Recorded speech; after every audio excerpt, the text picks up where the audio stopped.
Some obstacles to employment are easy to see. The tables were so high, so it was hard for me to reach the cash register. Others aren't visible at all. Your nerve endings kind of burn. I don't know how else to describe it, but it's under the skin, so it's not even like almost, it's not an itch that you can scratch and it goes away. But whatever the challenges, the people dealing with them share a lot in common with the rest of us. I just like going to work. I've had my days where I'm tired, I don't want to go to work, but it doesn't everybody. They want to support themselves and to experience that same feeling we all had when we received our first paycheck. I was excited.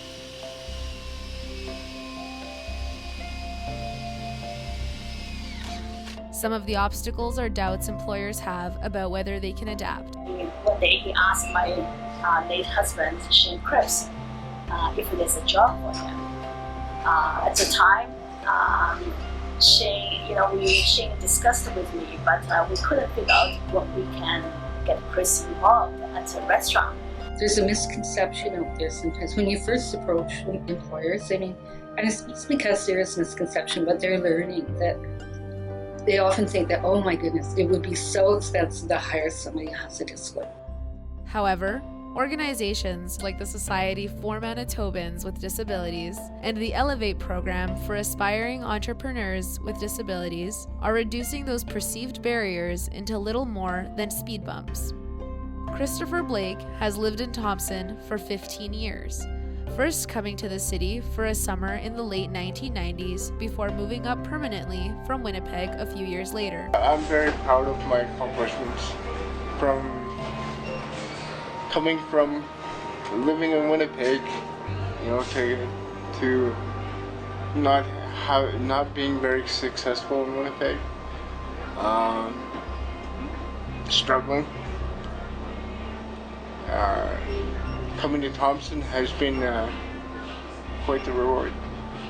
There has a lot I have accomplished in 15 years living here, and that's starting from getting my mature high school diploma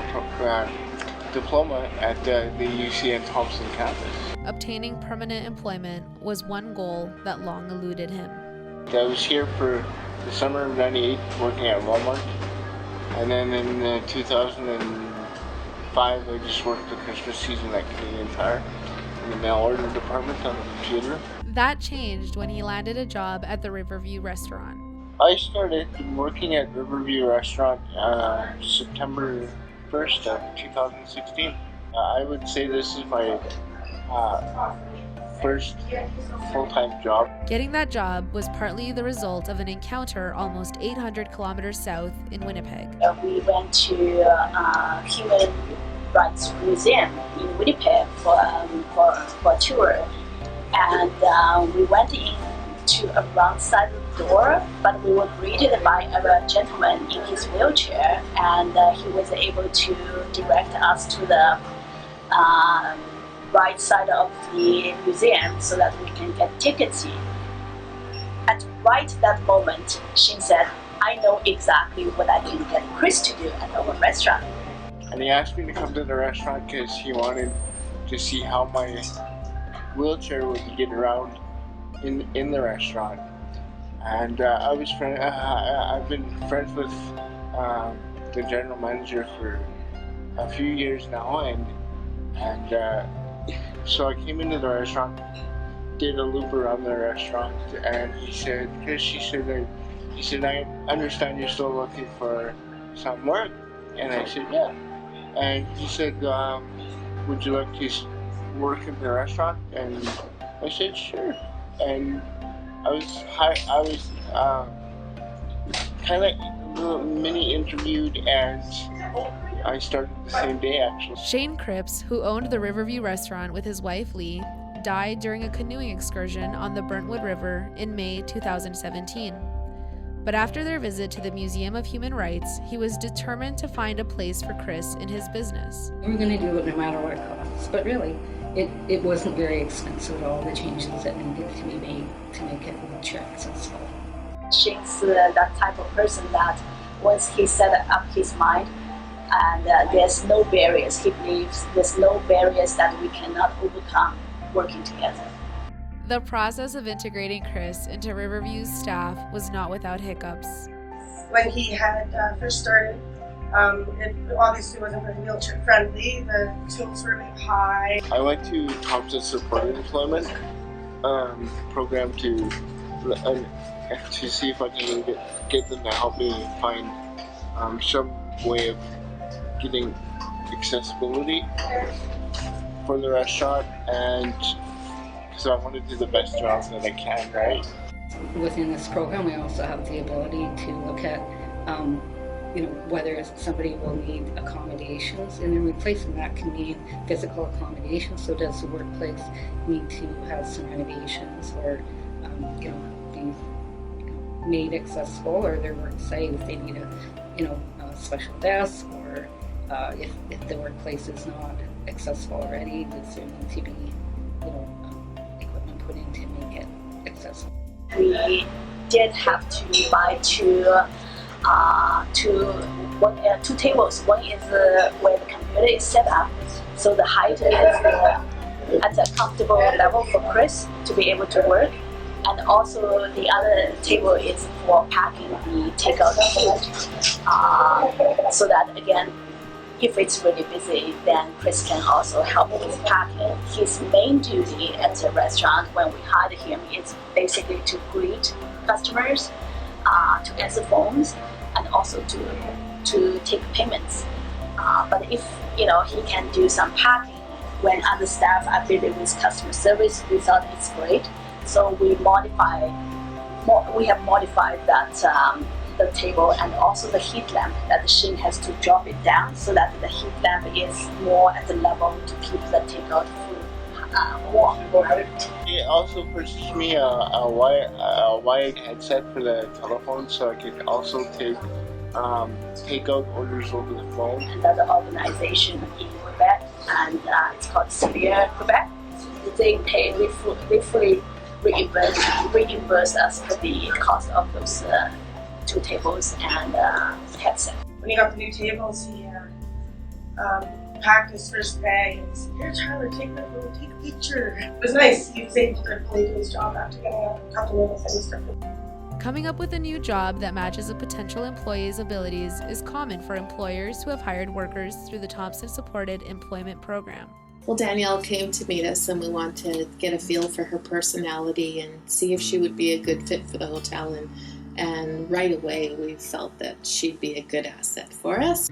We just decided that she would become part of the program, that we would volunteer to take her on and train her, and hopefully that we'd be able to train her in housekeeping. We found out that that's not ideal for her, so we worked around what she can do. I start cleaning the windows in the lobby, then vacuum floors, then wash the floors and clean the bathroom, the laundry room, the guest laundry room, and the gym and the stairwell. She can do the windows in the lobby because that needs to be done more than once a day, right? So it helps the front desk that they can help the guests, and now they don't have to keep leaving the front desk and doing things that Danielle can do for them. If a guest calls down, they need towels or something, she can run up the towels, or she can run a bed to the room, like a rollaway cot or something like that. We've been short-staffed, and we need Danielle to come and help fold towels or things like that. Say if a housekeeper calls in sick, then our housekeeping manager can go help in the room, so then Danielle will stay in the laundry. So she's been a good asset that way for us too. Brianna's busy at the front. She sends me the sheet to check the rooms for her. Yeah, she's actually done room checks too, so Danielle's come a long way since she first started here. The process of finding someone a job can start long before their first day on the payroll. Thompson Supported Employment Program has been in our community for 25 years now. We're the only supported employment program in the Thompson area. We work with people with disabilities because we can work with any type of disability. So it might be somebody with a mental health diagnosis. It could be somebody with some medical issues that are getting them barriers to employment. it's pretty much wide open on who can be referred to that program, and it's just the people just need to self-identify that they have a disability or barrier to employment. We used to have more of an individual one-on-one focus, but over the last year, we've redeveloped our programming into group programming, which has been extremely successful. I believe we served 36 people this year, and quite a number of them are gainfully employed now. Some are in the process of becoming gainfully employed. We had proposed to the board, the Thompson Recycling Center board, and asked if we could hire a part-time TSEP student to help alleviate some of those tasks that the guys don't have time to do, and they were very supportive and thought it was a great idea. A big part of his responsibility would be keeping this whole corner over here, all of that free of debris, as well as between this cage and the wall. So for tripping hazards and house cleaning and stuff. The whole area is normally like below the knees deep with recycling, because it's constantly flowing over and it's underneath at the back and everything. Jason keeps us all clean. He goes to the back, he pushes it all out, he puts the milk jugs where they go, the cardboard. Sometimes there's some cracks, anything that's over here gets all mixed, so it needs to be reorganized or sorted, and that's one of his big responsibilities. He comes and keeps this clean, and also this area, because this is where we have to back up to charge our electric forklift, so it always has to be free of debris and stuff. So Casey keeps it clean and keeps that area clean, so when they're done at the end of the day, they can just back up, charge it, plug it into charge and go, and not have to get out and clean up all this extra stuff that's around. At some point today, Casey will take those 4 bags and take them to the back and put them where they are, and then the guys will go out and start cutting them and doing whatever. But he'll get them back there and out of the way so that they can be processed. Not all disabilities are the kind a person has a lifetime to adjust to, however. I got the flu, normally after 4 or 5 days or whatever, the flu's pretty much gone. You've got some of the lingering symptoms or whatever. But it was going on 2 and 3 weeks, and I couldn't shake it. So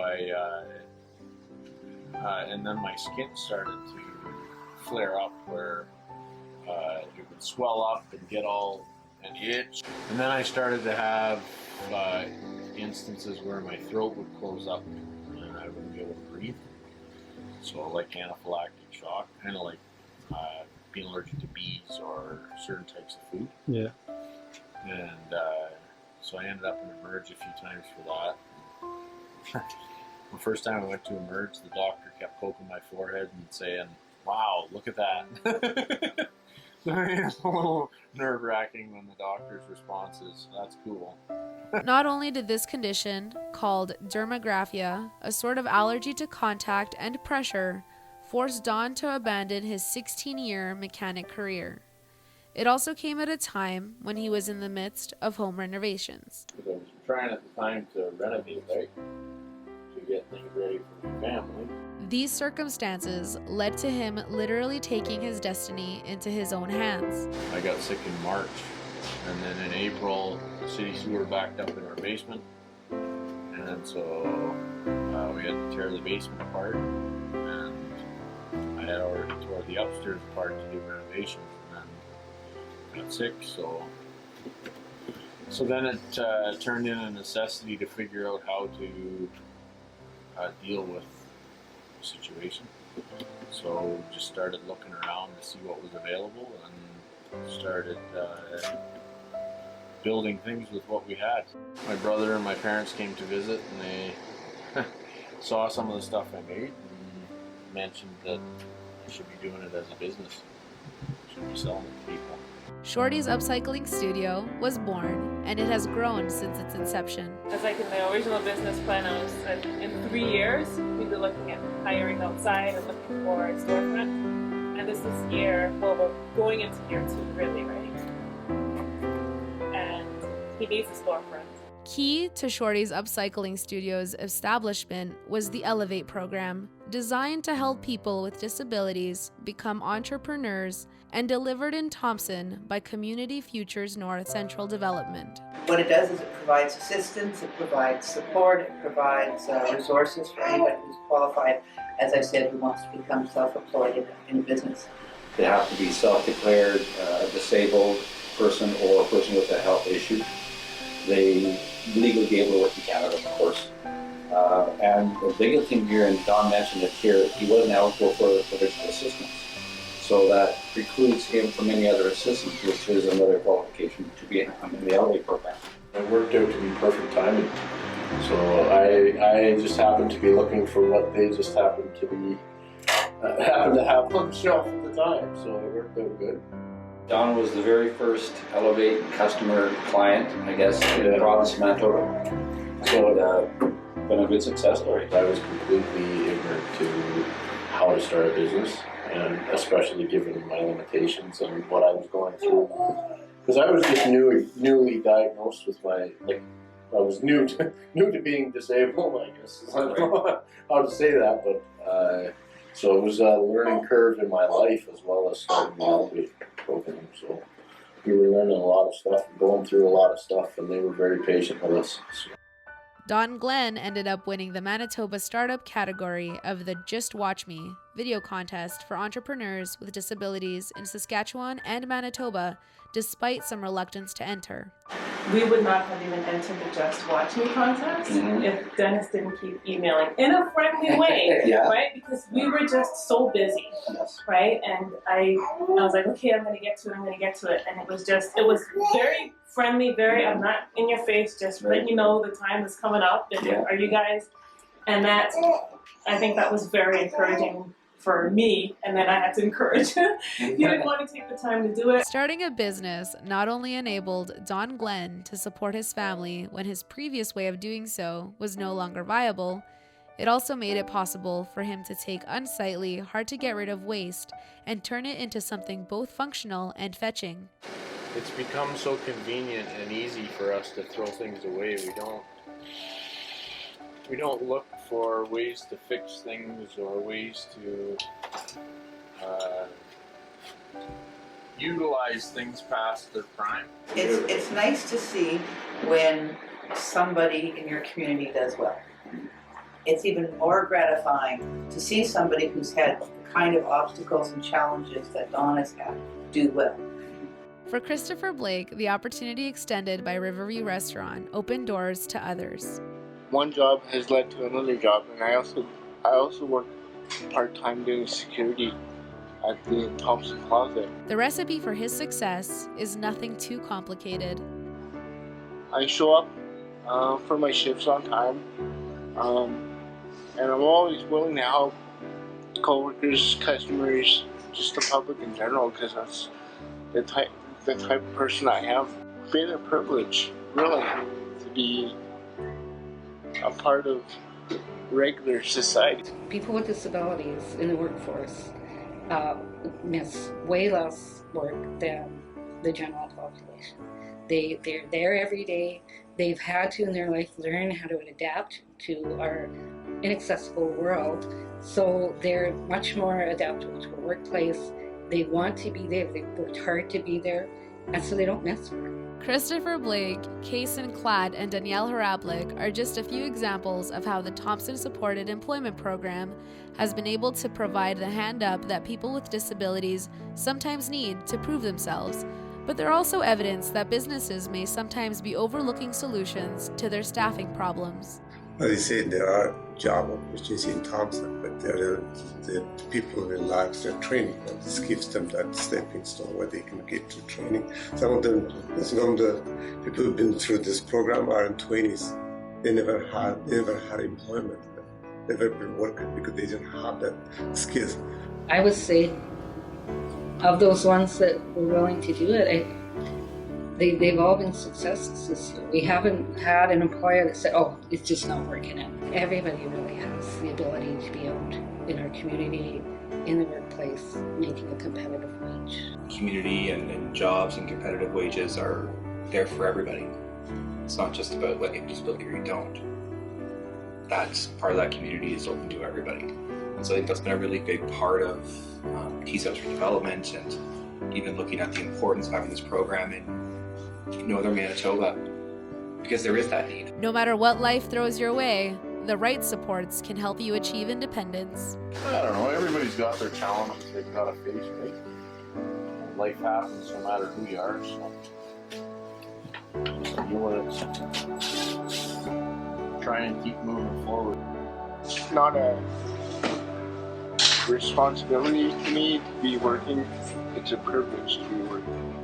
And the more it gets out there to employers and to people living with disabilities, dreams do come true. I was looking for employment for a long time.